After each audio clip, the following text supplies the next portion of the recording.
আজকে ছাদের বাগানে আসতে একটু দেরি হয়ে গেল। এখন সকাল 7টা মতন বাজে, 6টার ভিতরে চলে এসে ভিডিওটা শ্যুট করে যাই। কিন্তু আজকে আমি ঠিক করে রেখেছিলাম যে একটা স্পেশাল ভিডিও আপনাদের জন্য আনবো।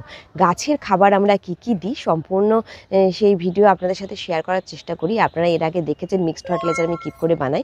এছাড়াও আমি গোবর সার, কিচেন কম্পোস্ট, ভার্মি কম্পোস্ট হিসেবে ব্যবহার করি। এই দুটো তো মেন খাবার গাছের জন্য রয়েছেই। তাছাড়াও যে খাবারটা আমরা অবশ্যই দেব এবং যেটা গাছ খুব তাড়াতাড়ি নিতে পারবে সেটা হলো লিকুইড ফার্টিলাইজার। আমি আজকে 6 রকমের লিকুইড ফার্টিলাইজার বানানো আপনাদেরকে দেখাবো এবং গাছে প্রয়োগ করেও দেখাবো। এই 6 রকমের লিকুইড ফার্টিলাইজার কিন্তু গাছের জন্য খুব ভালো হবে।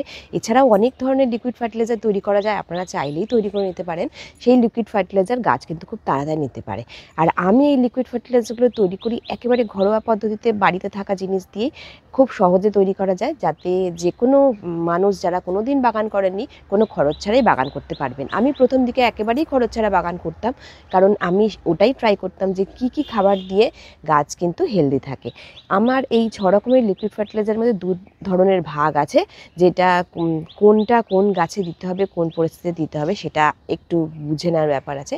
চলুন ভিডিওটা শেষ পর্যন্ত দেখুন। আর লিকুইড ফার্টিলাইজার ভিডিওটা যদি ভালো লেগে থাকে তাহলে সবার সাথে শেয়ার করবেন। নমস্কার বন্ধুরা, গ্রিনিপট চ্যানেলে আপনাদের সবাইকে স্বাগত। আশা করি আপনারা সবাই ভালো আছেন এবং আপনারাও নিজের বাড়িতে ফুল, ফল, সবজির গাছ বসাচ্ছেন। আমরা যখন গরম থেকে তেতেপুরে এসে একটা শরবত খাই তখন কিন্তু আমাদের ইনস্ট্যান্ট একটা রিলিফ হয়, আমাদের খুব ভালো লাগে, তাড়াতাড়ি শরীরটা একেবারে চনমনে হয়ে ওঠে। সেরকমই গাছেদেরও কিন্তু তাই। লিকুইড ফার্টিলাইজার তো একেবারে জলের সাথে দ্রবীভূত থাকে, মানে একেবারে জলের সাথে মেশানো থাকে, তাই গাছ খুব তাড়াতাড়ি সেই খাবারটা নিতে পারে। এই যে জলের ভিতরে যে খাবারটা দেওয়া হয় সেই খাবারটা গাছ পেয়ে তাড়াতাড়ি গাছের একটা চেহারার পরিবর্তন হয়। তাই আমরা লিকুইড ফার্টিলাইজার ব্যবহার করব সপ্তাহে অন্তত 2 দিন, তাহলে গাছ কিন্তু অনেকটা হেলদি থাকবে। আমরা বেশিরভাগ সময়ই এখন পাইপ দিয়ে গাছে জল দিই, যাতে গাছে জল দেওয়াটা সুবিধাজনক হয়, কারণ অনেকেরই বাগান অনেকটা বড় হয়ে গেছে। 8টা 10টা 20টা গাছ এখন আর কারোরই নেই, মোটামুটি 100 150 200টা গাছ সবারই হয়ে যাচ্ছে। ছাদ বাগান মানে ছাদটা যার যেরকম বড় সেরকম কিন্তু গাছের সংখ্যাও বেড়ে যাচ্ছে। আর এগুলো তো একটা নেশার মতন, নেশায় যখন মানুষ পড়ে তখন কিন্তু তার আর দিক দিশা থাকে না। চলুন আজকে লিকুইড ফার্টিলাইজারগুলো প্রথমে একবার আপনাদেরকে দেখিয়ে দিই। প্রথম যে লিকুইড ফার্টিলাইজারটা ব্যবহার করছি সেটা এর আগে আমি কোনোদিন আমার ছাদ বাগানে ব্যবহার করিনি, তবে আপনারা হয়তো অনেকেই ব্যবহার করেছেন।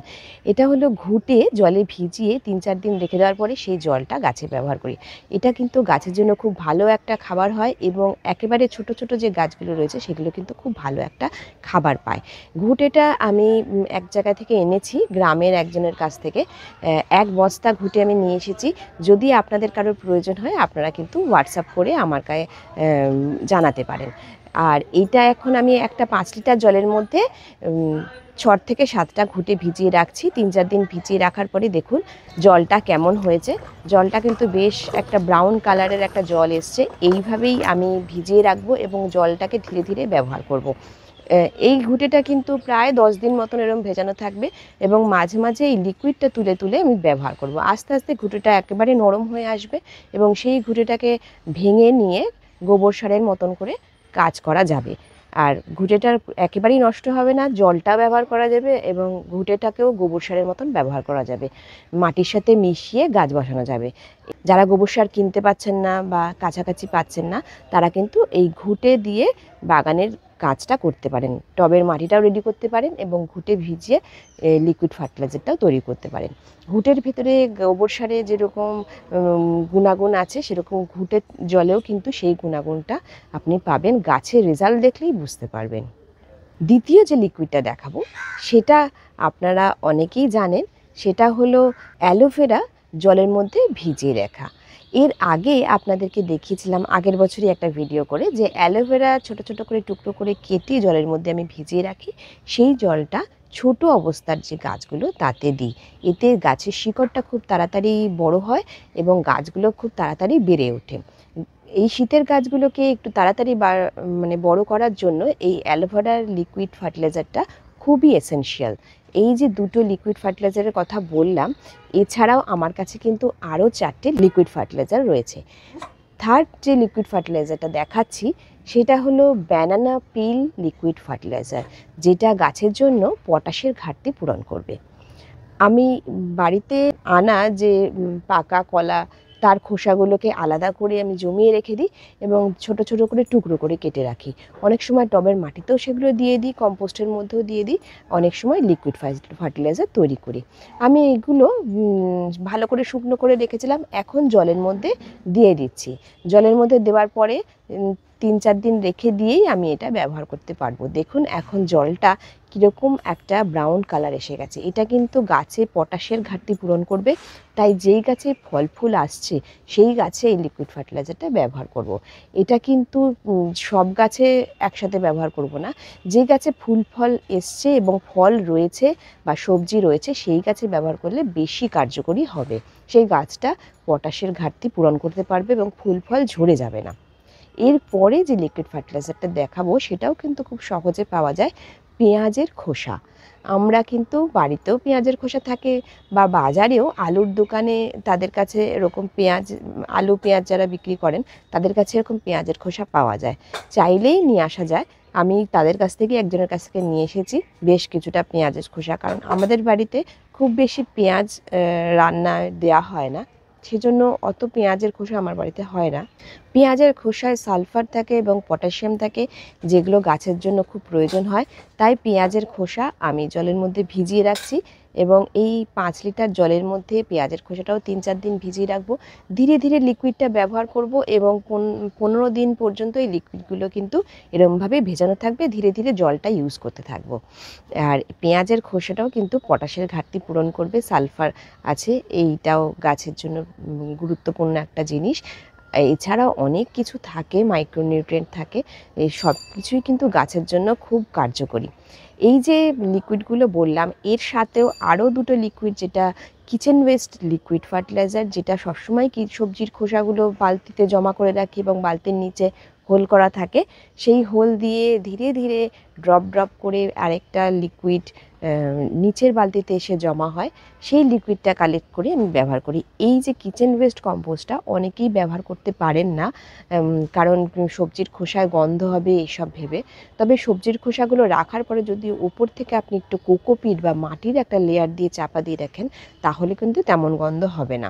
আর যদি নাও পারেন তাহলে এই অ্যালোভেরা ছোট ছোট করে জলের মধ্যে কেটে রেখে এই লিকুইডটা ব্যবহার করুন, এটাতে তো কোনো গন্ধই হবে না, গাছের জন্য খুব ভালো হবে, গাছটা খুব তাড়াতাড়ি বড় হয়ে উঠবে। আর পেঁয়াজের খোসা, পাকা কলার খোসার লিকুইড তৈরি করে গাছে ব্যবহার করতে পারেন। আর ঘুঁটেটা যদি আপনি সম্ভব হয় যদি পান তাহলে ঘুঁটের জল ব্যবহার করবেন, ঘুঁটের জলটাও কিন্তু খুব ভালো গাছের জন্য। এরপরে যে লিকুইডটা বলছি সেটা আরও সহজ, যেটা প্রত্যেক দিন আমাদের বাড়িতে ভাত রান্না হয়, ভাতের যে ফ্যান বা মাড়টা, সেই মাড়টা কালেক্ট করে রাখি, আর চাল ধোয়া ডাল ধোয়া জল কালেক্ট করে রাখি। এই তিনটেকেই একসাথে একটা লিকুইড তৈরি করি। এই যে সাদা রঙের জলটা দেখছেন, এটা কিন্তু সেই ভাতের মাড় এবং তার সাথে চাল ধোয়া আর ডাল ধোয়া জলটা কালেক্ট করা রয়েছে। আমি 2 দিনেরটা কালেক্ট করেছি, কারণ এইটা খুব বেশি দিই না, এটা বেশি দিলে গাছে ফাঙ্গাসের সমস্যা হয়। এটা খুব জলের সাথে পাতলা করে বিশেষ করে লাউ গাছ এবং লতানো গাছগুলোতে দেওয়ার চেষ্টা করি। লাউ, শসা, করলা এইসব গাছে দেব, এইসব গাছে একটু জলের প্রয়োজন হয়। আর এখন যে 6 রকমের লিকুইড আপনাদেরকে দেখালাম এবং বললাম, আপনারা কিন্তু এছাড়াও অনেক ধরনের লিকুইড বানাতে পারেন, যেরকম সর্ষের খোল পচানো জল, বাদাম খোল পচানো জল, এইসবও কিন্তু বানিয়ে গাছে দিতে পারেন। তবে আমি খুব একটা দিই না, কারণ আমি মিক্সড ফার্টিলাইজারের মধ্যে সর্ষের খোল, বাদাম খোল, নিম খোল সব মিশিয়ে রাখি, সেজন্য এক্সট্রা করে আর সর্ষের খোলের জল খুব একটা বানাই না, খুব কমই বানাই। মানে যখন এগুলো থাকে না ঠিকঠাক তখন সর্ষের খোলের জলটা বানাই। সর্ষের খোল আমার আলাদা করে দিতে হয় না, যেহেতু মিক্সড ফার্টিলাইজারের মধ্যেই দেওয়া রয়েছে। আমরা এই সময় নভেম্বর মাসে বেশিরভাগ ফল গাছগুলোকে রিপোর্টিং করছি। সেই রিপোর্টিং করার পরে ঘুঁটের জল কিন্তু গাছের জন্য খুব ভালো একটা ঠান্ডা লিকুইড, গাছে কোনো ক্ষতি করে না আর রুটগুলো তাড়াতাড়ি ডেভেলপ করবে। এরপরে হলো অ্যালোভেরার যে লিকুইড, অ্যালোভেরার লিকুইডও কিন্তু আমরা সব চারা গাছে দিতে পারবো। চারা গাছে মানে একেবারে ছোট চারা গাছে আমরা কিচেন ওয়েস্ট লিকুইড সচরাচর দিই না, একটু গাছটাকে বড় করে দিই। তবে অ্যালোভেরার এই লিকুইডটা যে কোনো ছোট চারা গাছে অনায়াসে দিতে পারবো, এতে চারা গাছের শিকড় বৃদ্ধি হবে খুব তাড়াতাড়ি। আমার এই লাউ গাছটাতে 2টো লাউ ধরে গেছে, আপনারা লাউ গাছটা কি বসিয়েছেন? স্পেশাল উইন্টার সিড প্যাকে আপনারা লাউয়ের সিড পেয়েছেন। আপনারা কিন্তু খুব তাড়াতাড়ি এই লাউয়ের সিডগুলোকে বসিয়ে ফেলুন। একটা একটা করে সিডকে বসাবেন যাতে একসাথে নষ্ট না হয়ে যায়। তবে কোনো গাছ বসানো রয়েছে সেই গাছের গোড়ায় একটা লাউয়ের বীজ দিয়ে দিন, তাহলে তাড়াতাড়ি জার্মিনেশন হবে। বা মাটি, এক বস্তা মাটি, অনেকটা মাটি রেডি করে একেবারে, বা যে টবে বসাবেন সেটা রেডি করে একবারে ডাইরেক্ট লাউয়ের বীজটা বসিয়ে দিন। এরপরে কিন্তু লাউয়ের বীজটা জার্মিনেশন হবে না ঠান্ডা বেশি এসে গেলে। আর আমার এই লাউ গাছটাতে লাউ ধরে গেছে, আর দুটো লাউ ধরেছে। এই লাউ গাছটাতে আমি একটু ভাতের ফ্যান মিশ্রিত জল এবং চাল ধোয়া জলও রয়েছে, সেটা আমি এখন এই লাউ গাছে দিচ্ছি। এছাড়াও করলা গাছ, শশা গাছ, এইসব গাছেও দেওয়া যায়। বাকিটা সব গাছেই অল্প অল্প করে মিশিয়ে দেবো। আমার বোগেনভিলিয়া গাছগুলোতে সবে সবে ফুল আসছে, সেগুলোতে আমি ব্যবহার করব যাতে খুব তাড়াতাড়ি গাছ ভর্তি একেবারে ফুল আসে। জৈব লিকুইড ফার্টিলাইজার গাছের জন্য খুব ভালো। গাছের মানে বেশি কম নিয়ে কোনো চিন্তা করতে হয় না, গাছের ক্ষতি নিয়ে কোনো চিন্তা করতে হয় না, কিন্তু গাছের সম্পূর্ণ পুষ্টিটা পাওয়া যায়। আর পেঁয়াজের খোসা দিয়ে যে লিকুইডটা তৈরি করেছি সেটাও কিন্তু পটাশিয়ামের ঘাটতি পূরণ করবে। সেজন্য এটাও কিন্তু আমরা ফল ফুল আছে এরকম গাছে ব্যবহার করতে পারি, তাই এইটাও আমরা ব্যবহার করব। এই দুটোকে আমরা আলাদা করে রেখে দিচ্ছি চিহ্নিত করে, যেটা গাছে ফল ফুল আসার জন্যই ব্যবহার করব। এরপরে কিচেন ওয়েস্টের লিকুইড ফার্টিলাইজার আপনারা সব গাছে দিতে পারবেন, তবে একেবারে ছোট চারা গাছে না দেওয়াই ভালো। সেটার জন্য আমি তো বললাম ঘুঁটে ভেজানো জল আর অ্যালোভেরার জলটা ব্যবহার করবেন। তারপরে মানে মোটামুটি 1 মাস 1.5 মাস হয়ে গেছে যে গাছটা, দেখুন এখানে যে কফি গাছগুলো রয়েছে বেশ বড় হয়ে গেছে, সেগুলোতে আমরা এই কিচেন ওয়েস্টের লিকুইড ফার্টিলাইজার জলের সাথে মিশিয়ে ব্যবহার করব। কিচেন ওয়েস্টের লিকুইড ফার্টিলাইজারটা যেহেতু ঘন এবং ভাতের মাড় বা ফ্যানটা যেটা যেহেতু ঘন, এটা কিন্তু বেশি করে জলের সাথে মিশিয়ে ব্যবহার করতে হবে। আর বাকি যে লিকুইড ফার্টিলাইজারগুলো দেখালাম সেগুলো তো জলে ভিজিয়েই রেখেছি, সেজন্য এটাকে আলাদা করে আর জলের সাথে মেশাতে হবে না, ডাইরেক্ট গাছে দিয়ে দিতে পারছি। এই হলো আমার ছাদ বাগানে 6 রকমের লিকুইড ফার্টিলাইজার, যেটা আপনাদের সাথে আজকে শেয়ার করলাম। আমার শেয়ার করতে পেরে খুব ভালো লাগলো। আর এরপরেও যদি আমি কোনো লিকুইড ফার্টিলাইজার ব্যবহার করি নিশ্চয়ই আপনাদেরকে দেখাবো এবং আমার বাগানে আগে প্রয়োগ করে সেটা জেনে নেব। ঘুঁটের জলটা এই প্রথমে আমি ব্যবহার করলাম, তবে ঘুঁটের জল বহু মানুষ ব্যবহার করেন দীর্ঘদিন ধরে। আমার কাছে ঘুঁটেটা অ্যাভেলেবেল ছিল না বলে তাই আমি ঘুঁটের জল ব্যবহার করতে পারিনি। গোবর সার ব্যবহার করতাম, টবের মাটিতে গোবর সার কিন্তু খুব ভালো কাজ করে গাছের ডেভেলপমেন্টের জন্য। আমি ভার্মি কম্পোস্টটা খুব একটা ব্যবহার করি না। ভার্মি কম্পোস্ট ব্যবহার করি আমি গাছের জার্মিনেশনের সময়, এছাড়া ভার্মি কম্পোস্ট আমি আলাদা করে ব্যবহার করি না। আর বেশিরভাগ গাছগুলোতেই এখন সবজি ফল হতে শুরু করে দিয়েছে, গাছের এখন খাবারের খুবই প্রয়োজন। এই মুহূর্তটা লিকুইড ফার্টিলাইজারটা পেলে গাছ খুব হেলদি নিজেকে তৈরি করতে পারে এবং খুব তাড়াতাড়ি গাছের ফল ফুলগুলো তরতাজা হয়, গাছটাও খুব সুন্দর দেখতে লাগে। আজকের ভিডিওটা কেমন লাগলো কমেন্ট করে জানাবেন, আর গ্রিনিপট চ্যানেলের সঙ্গে থাকবেন। আপনারা যারা গ্রিনিপট চ্যানেলের সঙ্গে দীর্ঘদিন ধরে রয়েছেন তাদেরকে অসংখ্য ধন্যবাদ। আর যারা এখনও চ্যানেলটি সাবস্ক্রাইব করেননি আজই সাবস্ক্রাইব করে রাখুন, আর পাশে থাকা বেল আইকনটা প্রেস করে দেবেন, তাহলে পরবর্তী ভিডিওগুলো খুব সহজে আপনার কাছে চলে যাবে। গ্রিনিপটসের ইউটিউবের মতন গ্রিনিপটসের ফেসবুক পেজটাও লাইক করে রাখবেন, ওখানেও আমি অনেক ভিডিও শেয়ার করি, আপনাদের ভালো লাগবে। আর আপনারা প্রত্যেকে বাগান করুন, কোনো না কোনো গাছ অবশ্যই নিজের বাড়িতে রাখুন, বাড়ির ব্যালকনি হোক, ছাদ হোক, বাড়ির জানলা হোক, বাড়িতে যে কজন মেম্বার অন্তত আছেন সে কটা গাছ অন্তত রাখুন। অনেক ধরনের গাছ আছে যেগুলোতে তেমন কোনো পরিচর্যাই লাগে না, সেই গাছগুলো অনায়াসে রাখতে পারেন, যেরকম জেড প্ল্যান্ট, মানি প্ল্যান্ট, জিজি প্ল্যান্ট, ক্যাকটাস, এগুলো কিন্তু আপনারা রাখতে পারেন যেগুলোতে জল পরিচর্যা কিছুই তেমন লাগে না। ধন্যবাদ, দেখা হচ্ছে নেক্সট ভিডিওতে।